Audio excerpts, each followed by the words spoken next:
Hi guys, share ko lang sa inyo kung paano ko sinurprise si Pao na bilhan siya ng bagong phone with the help of my brother-in-law at tsaka ng ate ko.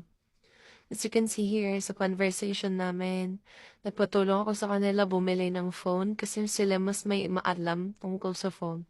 Tapos ayan, yung binyahe nila all the way from Makati to Bagong Silang, 'di ba? Tapos nakipag-meet up na sila sa seller and then eto na, yun nasa bahay na sila, nagpicture kami ng ate ko. Tapos syempre, thank you, ganyan. Kasi pinauwi ko na sila agad kasi anong oras na yon, alauna na yon. Tapos guys, ito yung phone, di ba? Napakaganda. Swak na swak sa style ni Pop.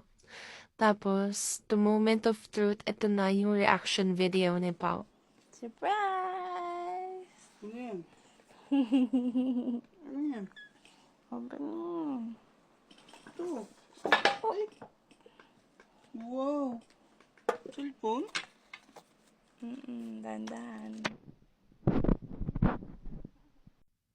Hindi guys, fast forward ko na kasi medyo mahaba.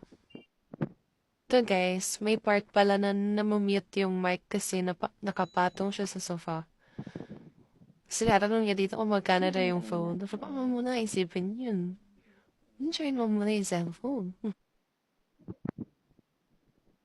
Natingnan mo muna yung cellphone. Ganda. Ganda. Sumama ko si Carmina kasi gusto niya makita reaction mo. Ikaw sila dito. Ay, hindi. Ganda. Tignan ako. Thank you. You're welcome. Ako ang na-surprise. I'm one step ahead. Ikaw meron pala. Mag-practice niyo pa.